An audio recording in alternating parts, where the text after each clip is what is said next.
Reading with your kids. Hey, so great to see you. Come on in. Hi, my name is Jed Lee, and this is the Reading with Your Kids podcast, coming to you from the beautiful neighborhood of Reedville in the southwest corner of Boston, Massachusetts. It's been called Boston's best kept secret. It's a beautiful place to record a podcast all about reading with your kids. We are so delighted that you're joining us today. We have a wonderful guest for you today. Well, actually, we have two wonderful guests for you today. Nita Clark and Kathy Doherty, mother and daughter, are back here today to tell us all about their beautiful book, Why Dandelions Grow. We are really excited that you are part of our beautiful Reading with Your Kids family. And we want to invite you to download a free audiobook from our friends at audibletrial.com/respect. audibletrial.com/respect.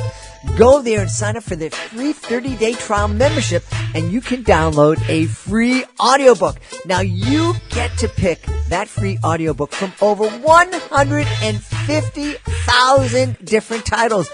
Now, we've had the pleasure of interviewing many of the authors that you can find on audibletrial.com/respect, like Father Greg Boyle, the author of Tattoos on the Heart, and also Barking to the Choir.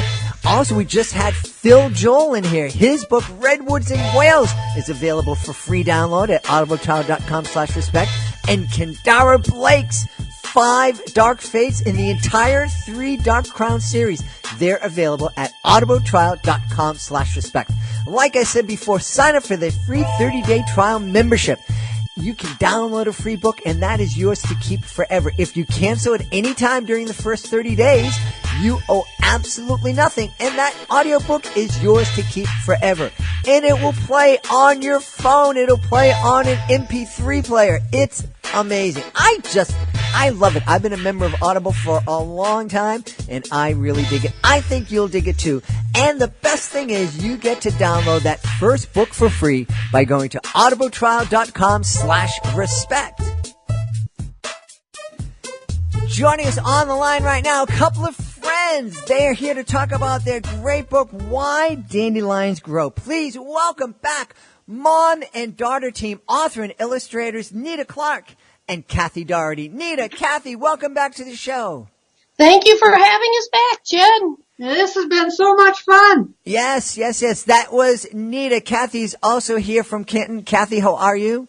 Just fine. It's excellent. So tell us about Why Dandelions Grow. Nita, you're the author of the book, so why don't you tell us about your creation, please? Well, Why Dandelions Grow. I love dandelions. I think they are the epitome of the human spirit. Really? You know, they are so resilient. They are mistreated, tried to be erased, but no matter what happens, you just can't keep a little dandelion down. And that's exactly the way humans are.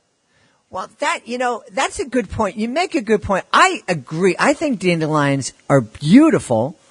And I think it's like God took his paintbrush, dipped it in the sun, and dropped these little yellow love notes on our lawns to remind us every day that there's love and joy out there for all of us. No matter how bad your day is, no matter how many hardships you're going to face during the day, those little dandelions got through it, and so can we.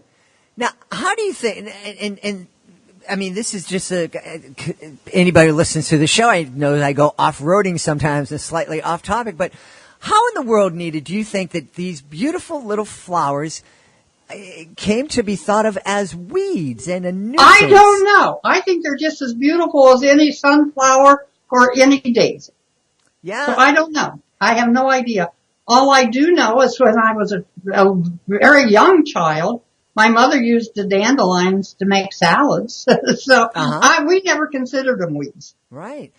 It's interesting that you kind of talked about dandelions and the human spirit, and that you can't, no matter what happens, no matter what's been going on, no matter how hard some folks have tried to eliminate dandelions, they're always there, and they're resilient, and they're strong, and just as you said, just like people.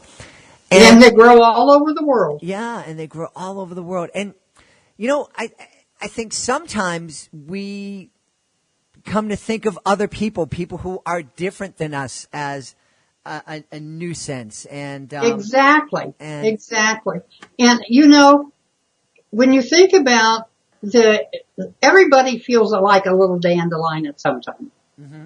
You know, they feel unloved, they feel unappreciated, they feel misjudged. And yet, if they just look at that little dandelion and realize that little dandelion doesn't have to make a lot of people happy.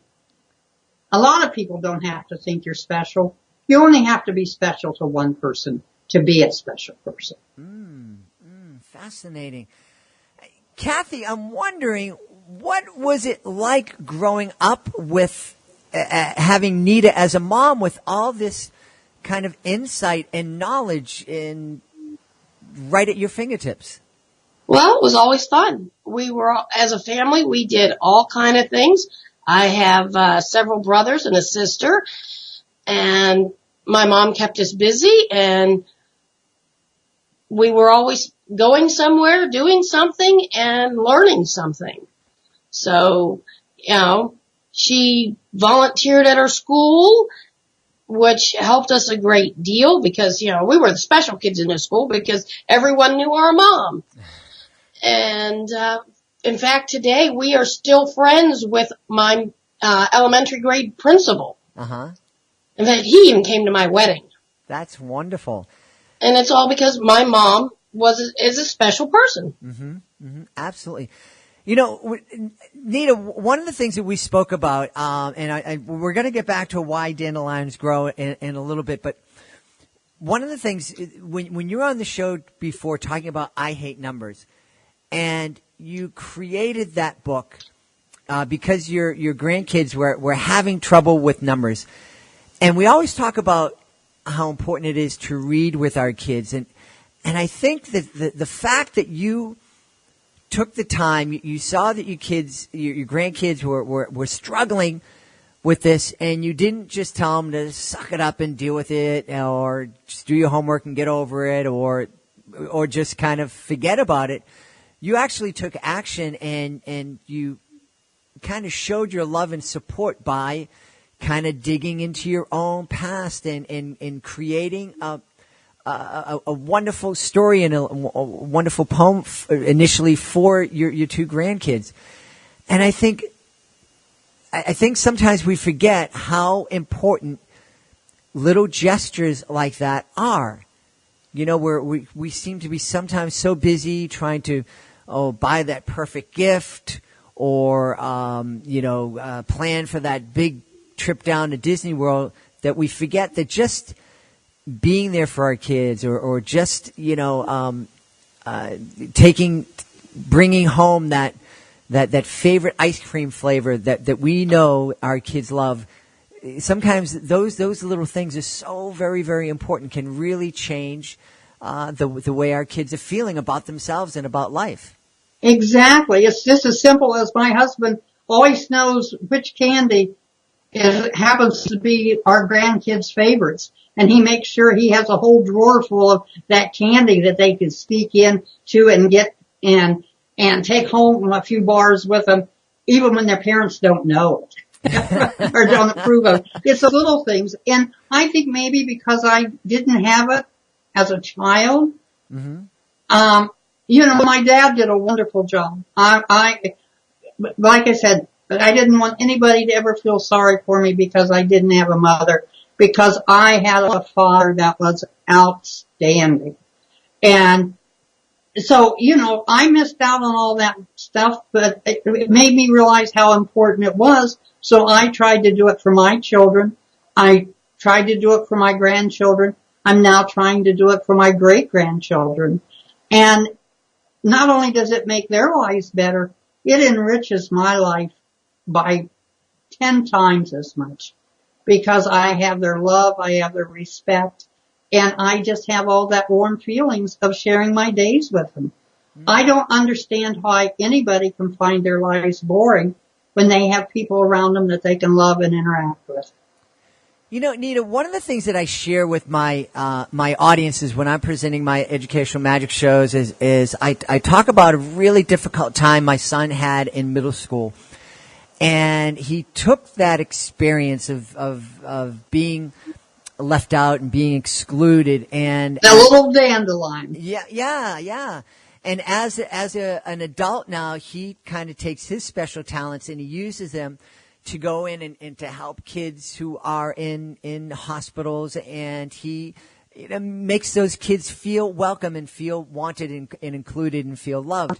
And I love the fact that he was able to take a moment in his life that was so painful and hard and turn it into something beautiful. He didn't let that pain turn into bitterness. What was it for you? You certainly you shared with in your last visit and just now that you went through a very painful period in your life, but you were able to kind of let go of the pain and turn it into something beautiful. I think it's there again. It's attitude. You've just got to find that resilience that you have, and find something positive to look at every day. I mean, we can all dwell on the bad things that's happening around us, but if we can just find one little glimmer of hope, just one little thing that makes your heart feel warm, you can get through anything.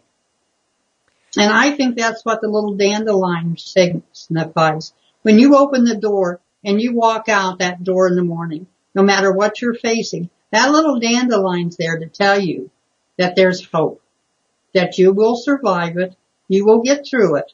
Just hang on. Now, I have to ask, this might be a silly question. I apologize if it was. But I know one of the things you love to kind of gauge the success of your books is by, what people's response to your books are. Have you heard that any families have experienced? Oh, yes. I know where you're going with that question. And we had the privilege last year of launching our book at the, pretty close to us, their Dandelion Fest. Every year in May, they have a Dandelion Fest. And that's where we had the book launch for Why Dandelions Grow. And we had such a tremendous reaction to the book. We had just one instance. We had this, I say older couple. They were probably in their 50s or 60s, just youngsters to me, come up, and the grandma picked the book up and she was thinking about buying it for her grandkids. And while she's reading it over, the gentleman picked it up, and I'm watching his reaction, and I see him go up to his corner of his eye and brush away a tear. And he looked at his wife and said, "Just buy the book. I remember doing this for my mom." That's beautiful. And they bought the book. We had teenagers that stopped and read the book and bought the book to give us to their mother for Mother's Day. The one gal asked me to sign it in the back because in the front she had written, "To my mom, I will always be that little girl that brought you dandelions." That's beautiful. We have had so many people tell us that it is just not a children's book. Mm-hmm. It touches children, teenagers, moms, dads, grandparents. Mm-hmm. And so, like I said, that's when I decided that I come up with a retest. I felt I had been a success that day. Yeah. Because I had touched the lives of all of these other people. And little dandelions, whether anybody knows it or not, they are right now at Ohio State they're using them for experiments for other purposes. One is for a new form of rubber. Wow. We've had people tell us that, and we got this all from people that was visiting us there at the Dandelion Fest. We had people tell us that there's medical experimentation for the dandelion gel to be used to cure cancer. Wow. Dandelions don't just grow there by accident. Mm-hmm. Mm-hmm. Like I said, God looked down at the earth, and for a while he thought he was through. And then he realized he had something more to do.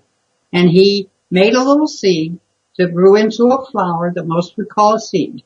He created a dandelion. That's beautiful. Now, Kathy, when you were illustrating the book, did you have in your mind an idea that this book would be so meaningful for folks of all ages? And did you, alter your illustrating style to be appreciated by all different ages? Kind of. We had talked about the illustrations all the way through. We'd been talking about them for probably 6 months or so before I even started what we were looking for. And, if my mom thinks I can do it a certain way, either I can or I will learn to do it that way. So, it took a little while, but it wasn't that hard to do because, well, I love dandelions too.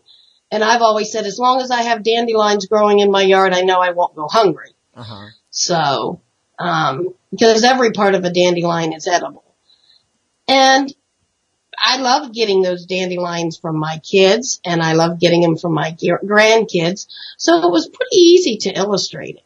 If you stop and think, no one tells a child that they should pick that dandelion and give it to their loved one. They just know. They walk out to the house in the spring, they see a little dandelion on that green lawn, and they're just instinctively drawn to that dandelion to pick and return it and give it to the person they love. Yeah. And I don't know one child that has never done that. Well, I certainly have wonderful memories of my daughter going out and picking dandelions and putting them in my hair, which I had hair when she was young, so that was really and there's still pictures around of that, and it is just kids do. And like I say in the book, when I remember back to when my children were young and all the things that we had done, the thing I miss most, I think, is those little bouquets of dandelions by my kitchen sink. Because my kids, I always had them there. Yeah, well, there was enough of us, and we always kept her in a good supply of dandelion bouquets. And there's nothing as innocent and as pure gift of love than a dandelion. Yeah. When it comes my time to go, I've told them, if it's springtime or summertime and the dandelions are out, don't waste money on flowers. Just bring me some dandelions, and I'll be just as happy. That's beautiful. That's beautiful. And, at the reception afterwards, I guess you have to have a little dandelion salad too, right? Yes. Well, I haven't had one of those for a long time, but, they are just such a special part of nature. They're so meaningful. They're so appropriate in so many different situations. Like I said, with your son, there's times we all feel like we're little dandelions. Nobody loves us. Nobody understands us. Nobody appreciates us. But you know what? We're all like little dandelions. We'll get through it, and we'll make somebody happy someday, and then people will appreciate us. Absolutely. Absolutely. Well, I know people are going to want to know where they can find and pick up their copy of Why Dandelions Grow. So, Kathy, where can we find the books? You can find them on Amazon and Barnes & Noble and on our website at aneatreadpublishing.com. And they're on iBook. Most of the premium book outlets online, you can find our Why Dandelions Grow, as well as our other books. That is wonderful. Well, I'm so excited, and I'm really excited too because I know that there are a lot more books that Nita Clark and Kathy Doherty are going to create together in the near future. Am I right about that? Well, we are. We've also sent you the Royal Search for Shenanigans, which is our chapter book. Mm-hmm. And her granddaughter Lillian is our heroine in it. And she was the one that encouraged me to start writing. When I started losing my vision, I was kind of depressed. And I would tell her stories about her and Shenanigan, this dragon that we had created for one of our yard displays. And I started writing them. And because of her, I'm where I am today. But I am now on the sequel to The Royal Search for Shenanigans. And I'm about 2/3 of the way through with it. And then I'm going to start a Christmas book. I have a Christmas story I'd like to share. So yeah, there's a lot of wonderful things, still going. As far as my age, they keep saying today that 50 is the new 30. That means that everybody gets knocked down 20 years. I'm only 60. There you go. I've got a lot of years left that I can do a lot of good things. That's right. That's right. We're real excited, and I love the books, but I love the mother-daughter team. I love that you have 4 generations in your family that are all counting on each other, supporting each other. It's such a beautiful example. And I mostly love your outlook on life, Nita. You have such a positive outlook and just such a positive reaction to adversity. We all deal with adversity from time to time, and we've talked a lot here on the podcast about parents, shielding our kids from adversity, not wanting them to feel sad, not wanting them to experience loss. Everybody wins, everybody gets a trophy. And not good. It's not good because adversity is going to come no matter, even if we do manage to bubble wrap our children and not suffocate them. There'll be a time they're an adult and you can't hide from it. That's right. And, and that goes back to our slogan that I've used for 30 years. Life is to be celebrated. Bad times happen. Good times are created. Yeah. And we just have to, deal with those bad times as they come and then create good times to counteract them. Well, I can't think of a better note to say to end this conversation on, and I'm looking forward to our next conversation. Make sure you check out the book. We've been talking today about why dandelions grow, probably so they can spend more time with our guest Nita Clark and her daughter Kathy Doherty. Nita, Kathy, thanks so much for being here. Well, thank you for having us. And like I said, it's like I've just made a new friend. Please be sure to join us for the next edition of the Reading with Your Kids podcast. Our guest will be the author of Dead Man's Jazz, Connie Dowell. She's also the author of a book that's called A Novel of Thievery and Flatulence. That's right. She'll be on the next edition of the Reading with Your Kids podcast. If you are the author of a great children's book about dandelions or flatulence or Dead Man's Jazz, we would love for you to be a guest on the podcast. Being a guest, it's fun, it's easy, and it gives you the chance to tell thousands and thousands of people about your great children's book. All you need to do is go to our website, readingwithyourkids.com, click on the contact button. My amazing producer, Fatima, will be getting right back to you with all the details. Like I said, it's fun, it's easy, and it is absolutely free. We want to thank our guests, Nita Clark, Kathy Doherty. I want to thank my amazing producer, Fatima Khan. I want to thank my beautiful wife. And most of all, I want to thank you. Thank you so much for taking the time to join us today. And as always, thank you so much for taking the time to make the world a better place by reading with your kids. I'll be looking through the next edition of the Reading with Your Kids podcast.